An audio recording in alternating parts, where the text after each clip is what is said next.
Inilah Injil suci menurut Matius. Sekali peristiwa, datanglah Petrus kepada Yesus dan berkata, "Tuhan, sampai berapa kali aku harus mengampuni saudaraku jika ia berbuat dosa terhadapku? Sampai 7 kalikah?" Yesus menjawab, "Bukan hanya sampai 7 kali, melainkan sampai 70 kali 7 kali. Sebab hal kerajaan surga itu seumpama seorang raja yang hendak mengadakan perhitungan dengan hamba-hambanya. Setelah ia mulai mengadakan perhitungan, dihadapkanlah kepadanya seorang yang berhutang 10.000 talenta. Tetapi karena orang itu tidak mampu melunasi utangnya, raja lalu memerintahkan supaya ia beserta anak, istri, dan segala miliknya dijual untuk membayar utangnya. Maka bersujudlah hamba itu dan menyembah dia, katanya, 'Sabarlah dahulu, segala utangku akan kulunasi.' Tergeraklah hati raja oleh belas kasih akan hamba itu, sehingga hamba itu dibebaskannya dan utangnya pun dihapusnya. Tetapi ketika hamba itu keluar, ia bertemu dengan seorang hamba lain yang berutang 100 dinar kepadanya. Kawan itu segera ditangkap dan dicekik, katanya, 'Bayarlah utangmu.' Maka sujudlah kawan itu dan minta kepadanya, 'Sabarlah dahulu, utangku itu akan kulunasi.' Tetapi ia menolak dan menyerahkan kawannya ke dalam penjara sampai semua utangnya ia lunasi. Melihat itu kawan-kawannya yang lain sangat sedih, lalu menyampaikan segala yang terjadi kepada tuan mereka. Kemudian raja memerintahkan memanggil orang itu dan berkata kepadanya, 'Hai hamba jahat, seluruh utangmu telah kuhapuskan oleh karena engkau memohonnya. Bukankah engkau pun harus mengasihani kawanmu seperti aku telah mengasihani engkau?' Maka marahlah tuannya dan menyerahkan dia kepada algojo-algojo sampai ia melunasi seluruh utangnya.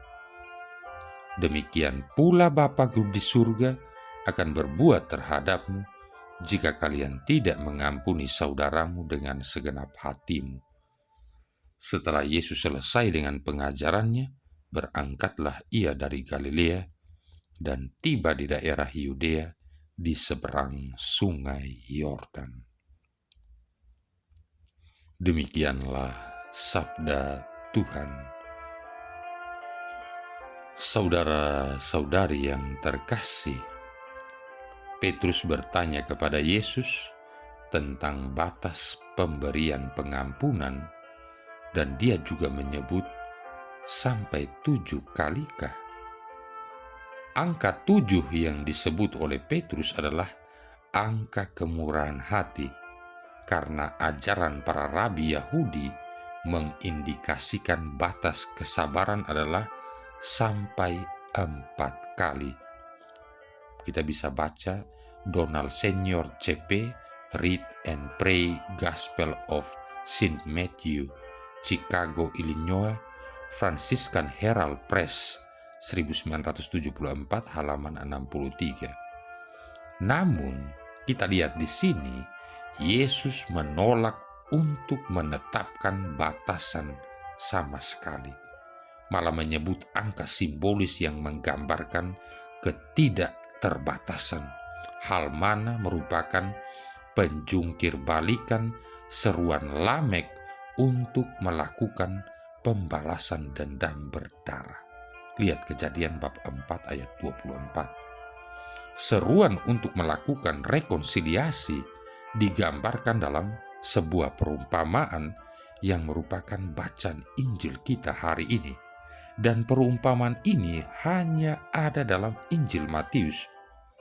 Perumpamaan ini mengidentifikasikan mengapa pengampunan itu harus menjadi satu karakteristik kehidupan dalam kerajaan Allah. Setiap anggota komunitas adalah seperti hamba yang telah banyak diampuni oleh Allah, yang didorong oleh bela rasa yang murni.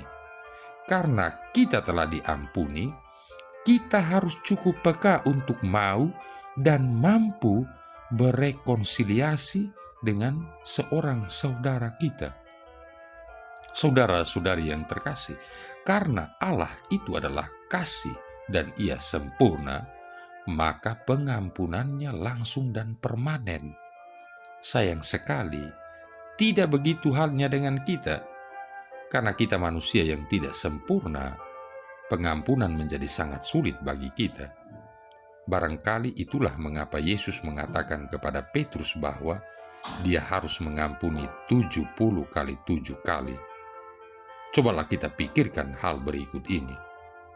Apabila kita berhasil berekonsiliasi dengan seorang saudara atas satu isu setelah proses pemecahan masalah sebanyak 2 atau 3 kali pertemuan, maka kita pun akan merasakan bahwa relasi kita dengan orang itu akan jauh lebih mudah terjalin dan terpelihara.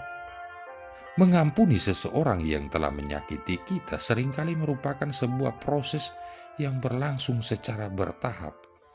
Misalnya, pada awalnya kita dapat saja mengampuni seseorang, namun beberapa hari kemudian muncul lagi rasa kesal dan marah. Jadi, kita harus membangun kembali pengampunan kita.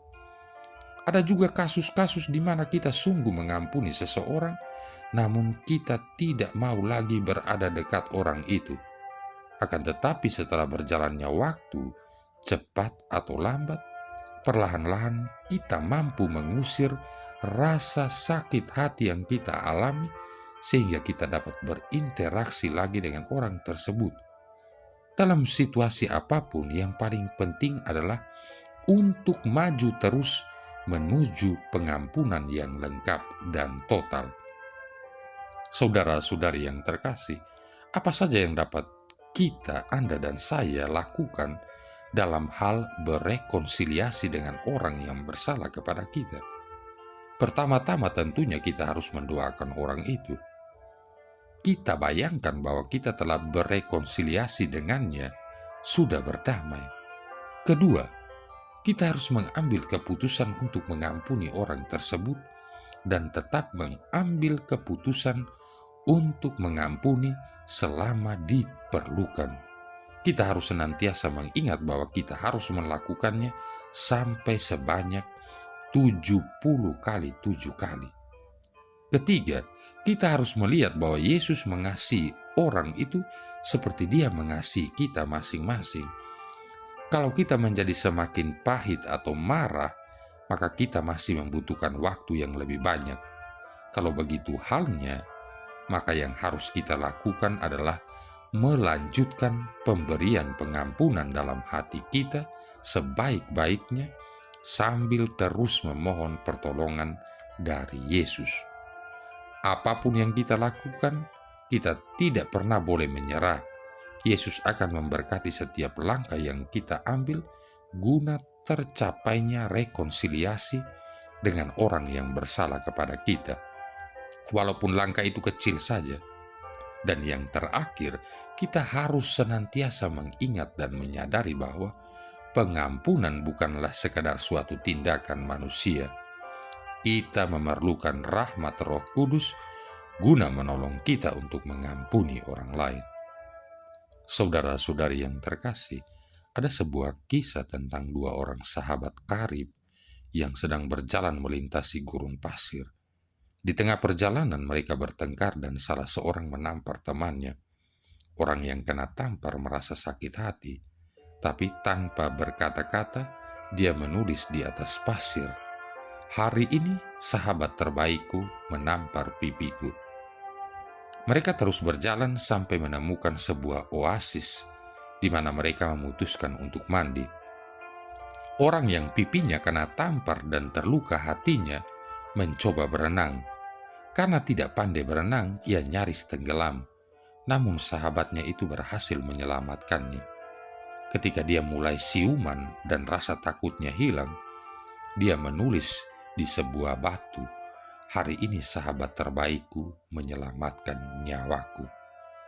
Orang yang menolong sekaligus menampar sahabatnya itu bertanya, "Kenapa setelah saya melukai hatimu, kamu menulisnya di atas pasir, dan sekarang kamu menulis di atas sebuah batu?" Temannya itu sambil tersenyum menjawab, "Ketika seorang sahabat melukai kita, kita harus menulisnya di atas pasir agar angin maaf datang berhembus dan menghapus tulisan itu. Dan bila sesuatu yang luar biasa baik terjadi, kita harus memahatnya di atas batu hati kita agar tidak bisa hilang tertiup angin." Saudara-saudari yang terkasih, dalam hidup ini sering timbul beda pendapat dan konflik karena sudut pandang yang berbeda. Oleh karenanya, cobalah untuk saling memaafkan dan melupakan masa lalu. Since we all need forgiveness, we should always be forgiving.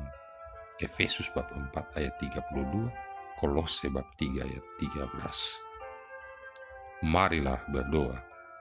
Allah Bapa Maha Rahim, Engkau mengikat perjanjian dengan kami, perjanjian pengampunan melalui Yesus Putramu. Kami mohon, perkenankanlah kami mewujudkan belas kasih-Mu dalam kerukunan dan kebaikan kepada sesama, dengan pengantaran Yesus Kristus Putramu Tuhan kami, yang bersama dengan Dikau dalam persatuan Roh Kudus hidup dan berkuasa, satu Allah sepanjang segala masa. Tuhan memberkati kita sekalian, Bapa, Putra, dan Roh Kudus.